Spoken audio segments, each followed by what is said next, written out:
Hi, this is Kim, Gypsy Wild Art. We are continuing today in this video with our chakra series. This is the second installment. For those not in the know, this is the Sacral Chakra that we're going to be talking about today. And I have some things lined up for you, so let's get started. I first wanted to tell you a little bit about the Sacral Chakra. It's the second chakra in the seven body system that most people are familiar with. You can see behind me on the wall hanging. Those are the seven main chakras that are present in your physical body. And we will be working on number 2, which is the Sacral Chakra. Its color is orange. The Sanskrit name is Svadhisthana.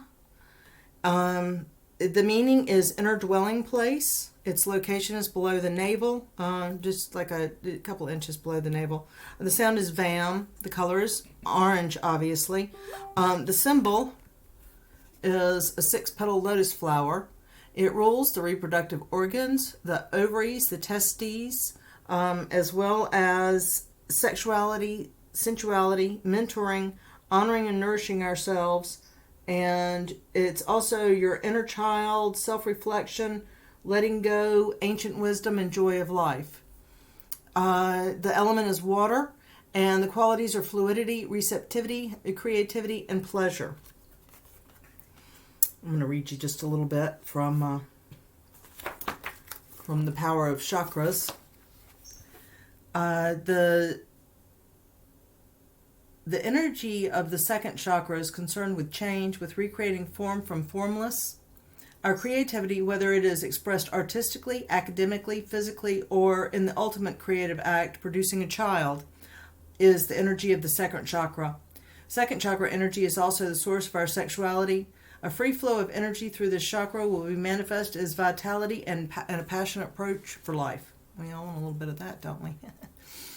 The Sanskrit name of this chakra roughly translates to sweeten. It is the energy of this chakra that concerned with the pleasures of life, with desires and nurturing ourselves, our creativity. When it is in balance, this chakra brings an immense amount of pleasure into our lives. It allows us to see the beauty in people and things around us, and it allows us to take delight in our own creative abilities and passions. If we have an excess of energy in this chakra, we may be overly focused on satisfying our desires or unaware or unwilling to acknowledge that it's not always necessary or healthy to have all our desires met. If we have depleted energy levels in this chakra, we may deprive ourselves of any pleasures or try to deny that we have any desires and thus stifle our creativity and passion. This chakra is often referred to as the sacral, belly, or spleen chakra. Okay. And what I've done, if you didn't see the Root Chakra series, is there's a picture posted on my wall. It has 3 stacks of cards. In each stack is 6 cards. I've got something special for you this time. I've got Mudra Cards. For those not in the know, everybody's heard of mantras. Well, mudras are the hand movements that go along with a lot of mantras. And so I'm going to show you how to do some of those. Then I did the chakra wisdom cards, and we're going to read that as affirmations, and I will spin that in with my pendulum when we get to the end of this. And my pendulum, I made these. It's kind of cool. It's got a lobster claw on it, and it came with a set of all 7 chakras. So just like that, you can change if you're working with a client or even yourself. It's just really easy to go through and boom, boom, boom, boom, boom, get them all covered.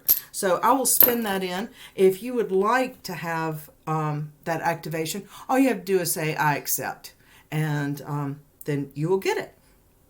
The decks I used are, for this draw, I did I did 4 tarot cards in addition to the 2 special cards dealing with the chakra. So I did a chakra reading for, a tarot reading for your chakra, for your sacral chakra. I used the Modern Love Tarot This is a fairly new deck. I like it because it obviously has alternate lifestyles represented that the traditional tarot deck just does not have. It's all very cisgendered white people in the traditional Rider-Waite tarot. So this has some different interesting themes in it, and I like it. It's a love reading though, so the little book that came with it all has to deal with love, so it's not applicable to other areas of your life. But we're going to interpret this based on the pictures and the traditional Rider-Waite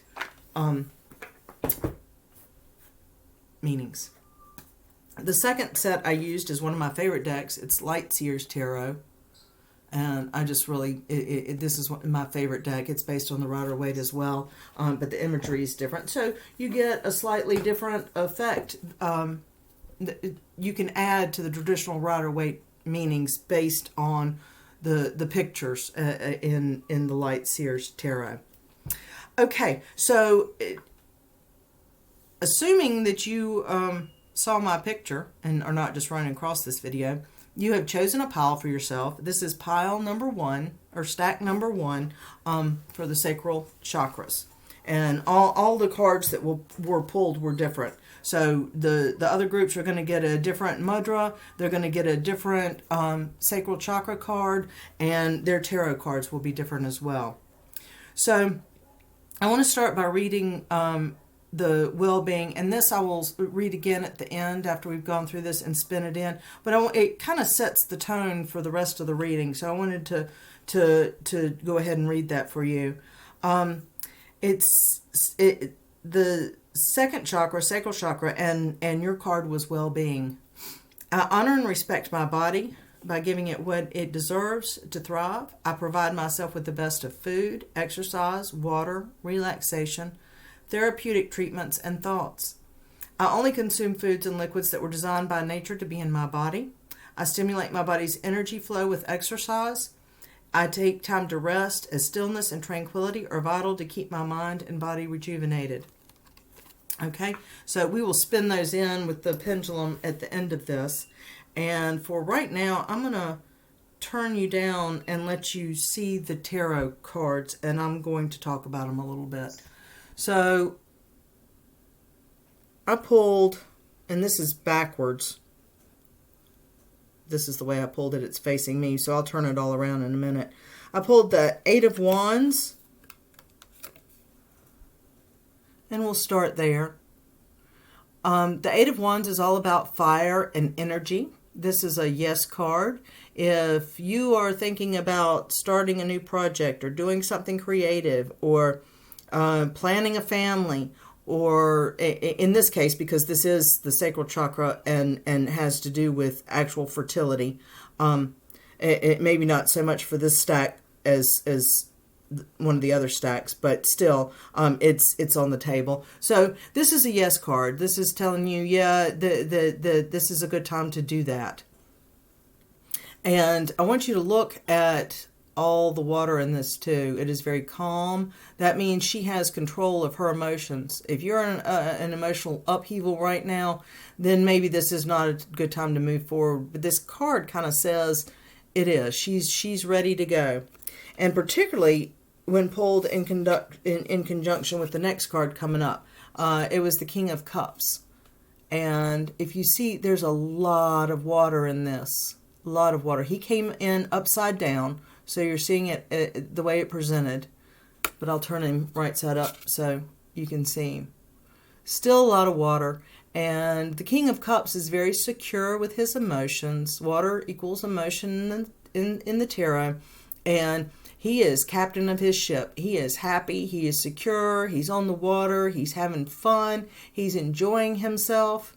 Now, the fact that it came in reversed means that you want to watch out for some of the less I'm lost for the word I'm looking for traits of the King of Cups. So if you're going to move forward, you need to have your emotions in check, is what these two cards are saying. But this is a really good time to start creative projects. Might be time to open a new business. Just make sure that you're backing up all this energy of the wands that's saying go, go, go, go, go. Make sure your emotions are even keeled. And this also is a good time to be captain of your own ship. So that's the message from these two. It's a go cards. The King of Cups is a very good card to pull. And like I said, if you turn him upright, he's all happy and on top of his game and on top of his emotions and is doing very well for himself. So that's my advice. Before you take the go card, you need to make sure you have your emotions in check. All right. Now moving right along, I pulled Temperance as well. And Temperance is all about balance, and it's also a bridge between the physical and the spiritual, which is where creation takes place. Now, he did come in upside down, so just like the King of Cups is warning you to have hold of your emotions, you need to make sure you're in balance and coming from a spiritual space. So you might have to do a little bit of self-care, and that's what this is about. It's about well-being, and this particular reading is all about well-being and being in balance. So and caring for yourself. So if you go back to the card that I just read, it's like you honor and respect your body by giving it what it deserves to thrive. And so this is also another card for taking care of yourself and having balance in your life. You don't want to do anything that's going to be too one-sided or the other. So that's where having your emotions, kind of balanced comes in. You don't want to rush headlong into something and have it not work out because you are very emotional about it. So Temperance is telling you to get in touch with balance, and the Temperance is the bridge between the physical and the spiritual world. So you need to get in touch with that.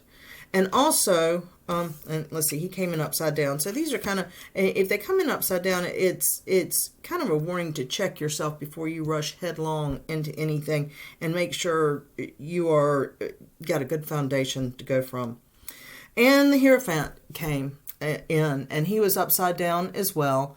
Now, traditionally, Rider-Waite, the Hierophant is all about, it's a very religious card. It's got a guy that looks like he's a pope, and he's got two cardinals, bowing down before him. He's got the keys because he holds all the knowledge, the spiritual knowledge. He is the middleman to spiritual knowledge.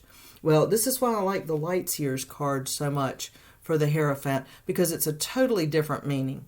It's like, you've got the guy sitting here that is the Hierophant, and the stairway is just wide open to get to his spiritual self. He knows he doesn't need a guru or a priest or a preacher. He is very in touch with his higher self. This also speaks, because in the Rider-Waite it's a very religious card, is not to give your power away. You have the quickest route to your own higher self, yourself, and you don't need a middleman, is what this card is telling you. All right, now goodies that I have down here. Let's see, this is the Mudra card, and it is number 15, reassurance, and it's Shenka Mudra. And so I'm going to let you look at that picture while I read it. It assists with your inner well-being, your inner nourishment, and safety. It relieves tension and assists pelvic and prostate issues. It enhances circulation and reproductive and urinary systems, calming and stabilizing. So what you do is you grasp the left thumb. I'm going to bring you back up, and I'll do the hand movements for this. There we go. Okay, so you grasp the left thumb with the right hand and curl the left hand over the right hand, and you touch the tip of the right thumb to the tips of the left, middle, and ring finger, like that. And it doesn't say to repeat it, but you can't do it all at once if you're just holding the pose. So what I would do is probably do that while you're reciting your mantra or your mantra, however you say it. So when you do this, you want to relax your shoulders and your belly and find your natural breath. And you can do this as you're reciting your mantra, that kind of thing. The focus is self-reassurance guides me to perfect real well-being. So if I was doing this, I'd relax down and breathe the energy into my sacral chakra, which is like right below my belly button. And then I would think, self-reassurance guides me to perfect well-being. Self-reassurance guides me to perfect well-being. So this one is really telling you that you have the tools you need, and this is a pretty good reading for the sacral chakra for this. It's you need to give yourself a little bit of self-love. Make sure your emotions are together before you rush forward into anything. But overall, this is a good reading. It looks like your sacral chakras probably don't need a ton of work, just a little bit. But I'm going to go ahead and clear them. If you would like, you can say, I accept this. Take a deep breath. I'm going to clear it, and then I'm going to use the pendulum, and we're going to just spin in the card of well-being and finish this up. So I am repairing, clearing, balancing, strengthening, protecting, and improving functionality of the sacral chakra for the collective. I am repairing, clearing, balancing, strengthening, protecting, and improving the function of the sacral chakra. And I'm just going to let it go till it spins out for that. Well, no, I'm not. I'm going to go ahead and activate while I'm here, while it's spinning, since it doesn't seem to, since it's kind of going. So, I honor and respect my body by giving it what it deserves to thrive. I provide myself with the best of food, exercise, water, relaxation, therapeutic treatments, and thoughts. I only consume foods and liquids that are designed by nature to be in my body. I stimulate my body's energy flow with exercise. I take time to rest, as stillness and tranquility are vital to keep my mind and body rejuvenated. So I would look to those things going forward. Like I said, I think y'all are in pretty good shape, but there's always room for improvement. So this is all about creativity and nurturing your inner child and taking care of yourself. And then it's also it's a pleasure center. This chakra is pleasure center. It's the sensuality and the sexuality and the pleasure centers are all about this and creating. So whether that's art or music or humans, so tap into that energy for your next project. Or also, if you're looking to maybe start a family or get pregnant, all systems kind of go here for that. You've got the Eight of Wands, which is a huge amount of energy going forward. You've got the King of Cups, which is emotion, and he's on top of his game. And you just need to make sure that emotionally you are stable, you have a good foundation. And then you need to seek balance, and you need to search for your higher self without giving your power away. So you don't need the gurus. You go within, you meditate, you get your chakras cleared. You don't even need me doing this. You could do it yourself, probably. But I'm inspired because I'm cleaning myself as I clear and clean and balance y'all. So it's a win situation for me. And I get to practice, so it's all good. Okay, group number 1. That is it for y'all. If you have any questions after this or would like to contact me for private readings, it doesn't have to be chakra related. I'm versed in a number of things: pendulum healing, crystal healing. I'm Reiki trained. I have a whole long list, and the tarot and oracle cards, I have a fair amount and can accommodate you with most of your taste. So if you're interested, I'm Kim Watts on Facebook, or you can find me gypsywild.com. Particularly if you want to purchase something. The Pendulum set is for sale.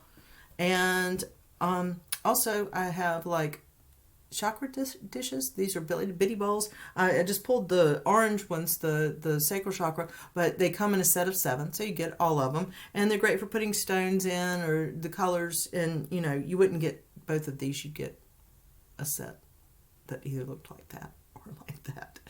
So gypsywild.com if you're interested in that. And I just thank you for stopping by and listening to me talk. Thanks so much.